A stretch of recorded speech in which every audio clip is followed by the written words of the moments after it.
Bonjour et bienvenue dans ce traditionnel rendez-vous bimestriel, tous les 2 mois, Asset Picking. Alors, maintenant vous connaissez la règle du jeu, un fonds qui est au fond le seul vrai fonds flexible, je vais dire, pour vous faire plaisir, Joseph. C'est-à-dire qu'en fait, 7 gérants qui font ce qu'ils veulent au fond. Et donc tous les 2 mois, nous faisons le point d'une rotation de ce que décident les gérants. Et nous invitons tous les 2 mois un gérant en plateau. Aujourd'hui, nous avons la chance de recevoir le très charismatique David Ganosi de Fidelity, qui gère notamment Fidelity Patrimoine, dont on parle sans arrêt dans les colonnes de Club Patrimoine. Et donc vous nous ferez le point de votre rotation. On garde la surprise pour tout à l'heure. Joseph, bonjour. Bonjour Jean-Pierre. On fait quoi? On parle rugby aujourd'hui? Ça serait mieux, ouais, ça serait plus sympa, mais bon, on est obligé quand même d'assurer. Bon, allez, avant la rotation, donc on va parler de la rotation. Il y a 2 maisons qui ont fait une rotation sur ces 2 mois, enfin là, sur l'échéance. Mais on fait le point depuis le début de l'année et c'est pas facile, ça n'a pas été très protégé. Oui, pas du tout. C'est une configuration un peu adverse pour Asset Picking, puisque on a un marché qui glisse non pas sur un événement ou sur un choc exogène qui nous permettrait, nous, d'intervenir, de neutraliser ou de couvrir, voire de redonner la main à l'ensemble de nos camarades gérants, mais on a un marché qui glisse sur des considérations connues, installées depuis de longs mois, et des facteurs de risque auxquels d'ailleurs la plupart des gérants n'ont pas voulu croire. Et du coup, on a Asset Picking depuis le début de l'année, effectivement, qui prend un peu cher, compte tenu de son exposition action, qui est quand même toujours très sensible. On est à peu près à 70% exposé, exposé en plus sur l'Europe, et l'Europe n'est pas épargnée. Donc c'est une période un peu compliquée, on fait le dos rond, on essaye de garder notre sang-froid, et puis en considérant et en espérant que les marchés vont reprendre leurs esprits. Mais alors, si on analyse un peu ce qui s'est passé depuis l'été, en fait, on s'est rendu compte, lors de nos rendez-vous, qu'à l'été, certains gérants commençaient à s'inquiéter un peu chez vous, puis on a l'impression qu'ils n'ont pas continué à s'inquiéter un peu. Ils ont un peu raté leur inquiétude, si je puis dire. C'est un peu ça, c'est-à-dire qu'on a commencé à enregistrer des premières réductions de voilure à partir du mois de juillet. En août, on a déclenché un mécanisme de réactivité sur les dévaluations chinoises. Et là, on a vu que très peu avaient réagi. Donc ça montrait bien que l'angoisse, ou en tout cas l'inquiétude, restait mesurée à cette époque. Et puis, progressivement, on a eu, et là, notamment lors de la dernière rotation au mois de janvier, le 22 janvier, donc en plein cœur de la tourmente, et là, on a eu des décisions contraires, complètement opposées, puisque une maison, par exemple, a replié complètement la voilure en venant d'un fonds d'obligations convertibles, en switchant vers un fonds d'obligations Europe. Et là, c'est la première fois depuis très longtemps. Cam Gestion. Cam Gestion, qui est revenu sur des obligations européennes, non pas sur des interrogations. Qu'est-ce qu'ils vous disent? On n'en revient pas. Quand j'ai regardé la rotation, je me suis dit, on sort des convertibles pour aller vers un fonds qui s'appelle Cam Gestion Obligations Europe. Donc on imagine grandes obligations européennes. Qu'est-ce que c'est cette histoire? L'idée était très simple. Quand on discute avec le responsable de la gestion, il nous dit on n'est pas spécialement inquiet à moyen terme, mais on pense que ça va chahuter très fort dans les prochaines semaines, et le fait est que ça chahute. Et donc c'est un fonds un peu tard, mais c'est un fonds qui protège un peu. Malheureusement, c'est le seul, on va dire, de l'ensemble des 7 lignes qui est vraiment protecteur sur cette période. Et donc, Cam Gestion sort des convertibles pour l'obligataire, et Neuflize sort des convertibles. Alors, c'était pourtant la mode des convertibles à la fin de l'année. C'était plutôt bien, au fond, de rester en convertible. Et eux, ils vont action, euro, ISR. On se demande pourquoi. Exactement. Comme ils n'ont pas d'autres idées, ils vont chercher de l'ISR.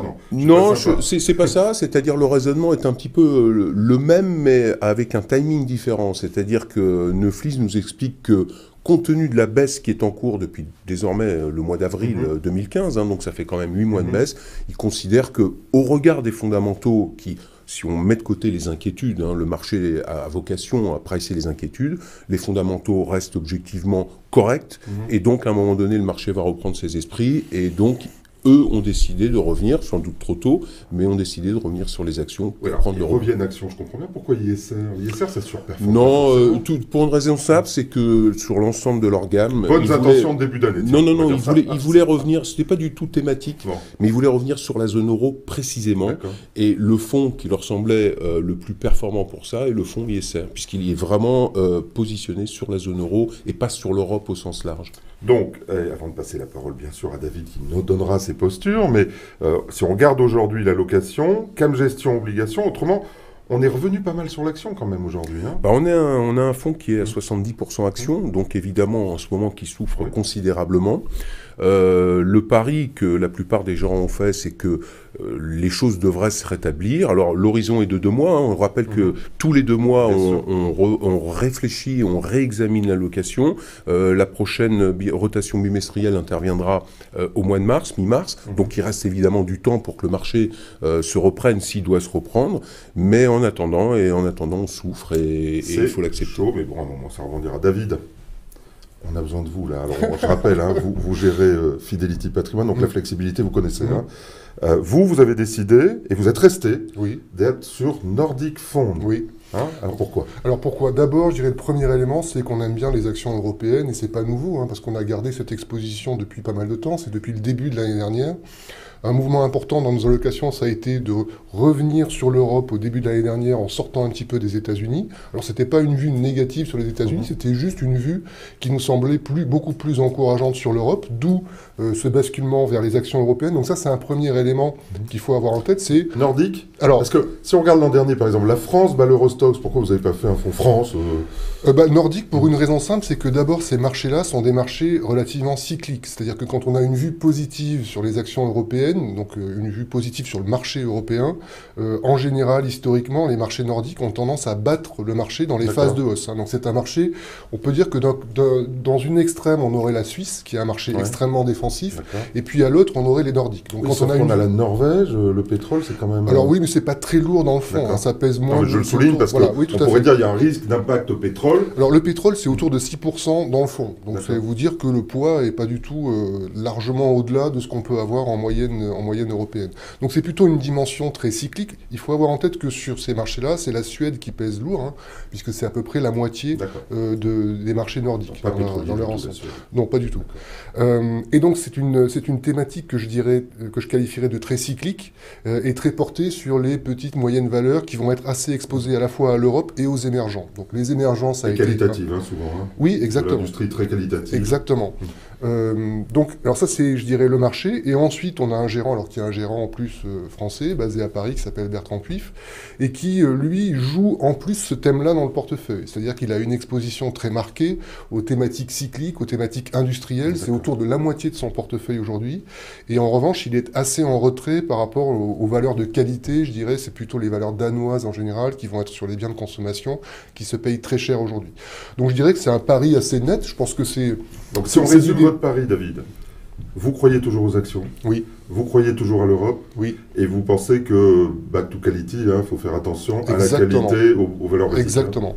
Et ça bouge pas? Pour le moment, non. C'est-à-dire qu'effectivement, on a eu beaucoup d'interrogations depuis l'été dernier, beaucoup de mouvements de marché extrêmement brutaux.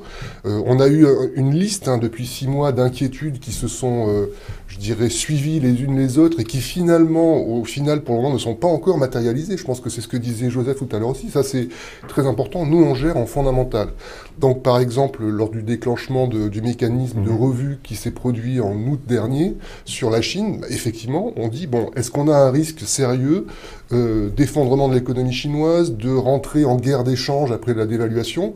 Et à ce moment-là, nous, on dit non. Donc, à ce moment-là, on ne change pas. Donc, l'idée, c'est être capable de tenir... Il y a quand même beaucoup d'analystes, beaucoup de gens qui suivent tout le marché mondial. Et on a une approche fondamentale. Donc, c'est-à-dire que même si les mouvements de marché sont extrêmement brutaux, on se dit, est-ce que nos vues ont changé? C'est ça qui va nous faire bouger. Et au final, sur l'année dernière, par exemple, si on prend l'année 2015, les actions européennes, c'était pas un mauvais choix. C'est-à-dire que sur l'année, ça s'est plutôt bien passé. Mais enfin, bien passé, oui, on peut dire les performances à fin d'année. Une année compliquée. C'était une année compliquée avec de la volatilité, mais au final, je pense que tenir...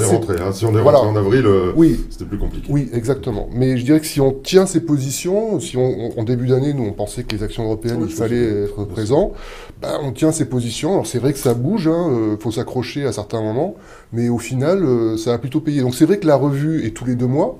Donc ça, c'est un horizon qui, pour moi, est peut-être un petit peu court, mais il n'empêche que c'est un très bon exercice, parce que ça permet de... que vous impose Asset Picking, et Joseph ne changera pas. Non. Je le connais, c'est un garçon têtu.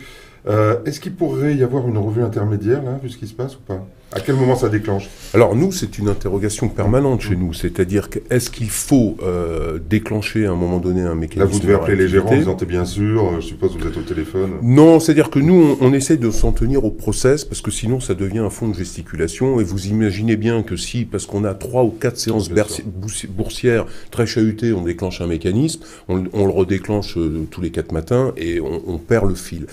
Il faut que le mécanisme serve, non pas à corriger des prises de position de gérants, qui à un moment donné peuvent être invalidées par le marché, mais simplement le mécanisme il sert à redonner la main au gérant face à un imprévu, face à un événement qu'il ne pouvait pas avoir intégré. Ça peut être par exemple une décision surprise d'une banque centrale, ça peut être un fait géopolitique, ça peut être un fait, hélas, terroriste, etc. Mais quelque chose dont on sait que ça va impacter le marché et qui ne pouvait pas avoir été intégré.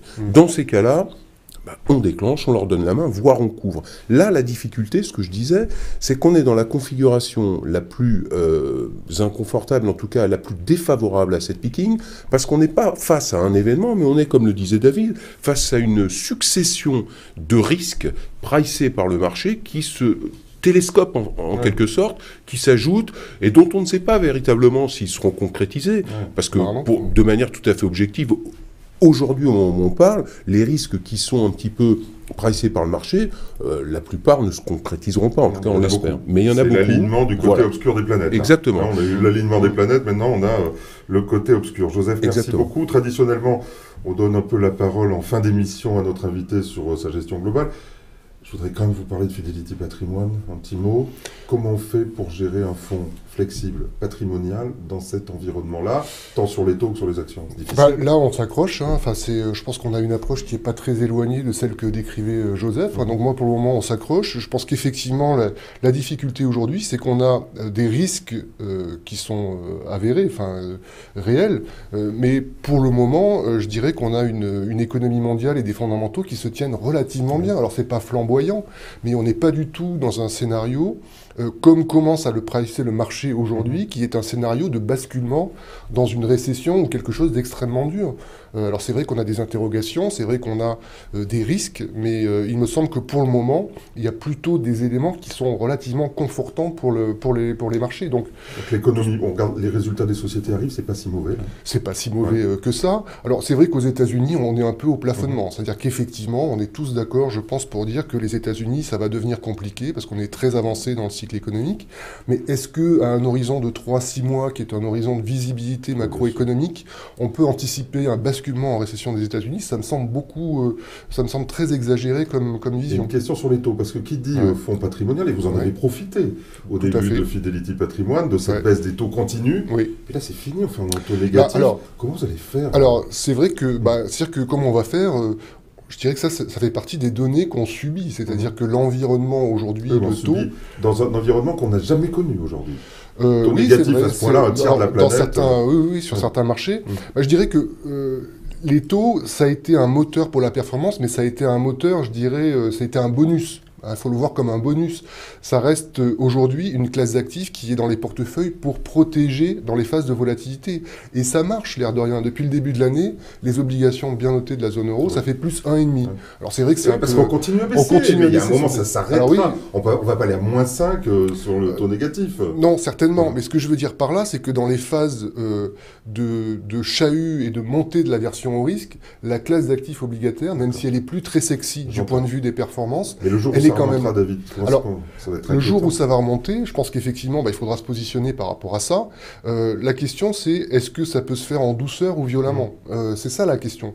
Et là, les banques centrales ont l'air de faire le job. Oui, c'est-à-dire que si les taux sont venus aussi bas, comme vous le mentionniez, c'est que les banques centrales l'ont bien voulu. C'est elles qui ont amené cette situation-là.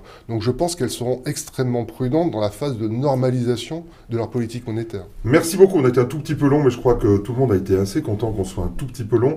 Pour finir l'émission, tous les deux les yeux dans les yeux, je lisais un article du Monde hier où on a l'échiquier avec Marc Raclin, Didier Saint-Georges, ça maintenant on le sait, et Romain Burnand quand même, qui nous disent les marchés n'ont pas encore capitulé, donc ils ne sont pas très optimistes ou négatifs à court terme là. À très court terme, je serais plutôt positif. Très bien. Joseph, à vous la conclusion. Joker, merci beaucoup, vous avez un buzzer. On se retrouve dans 2 mois, et là, suivez-nous bien, parce qu'il va y avoir de l'actualité. On suivra David, notamment, régulièrement sur ses positions flexibles. À très bientôt.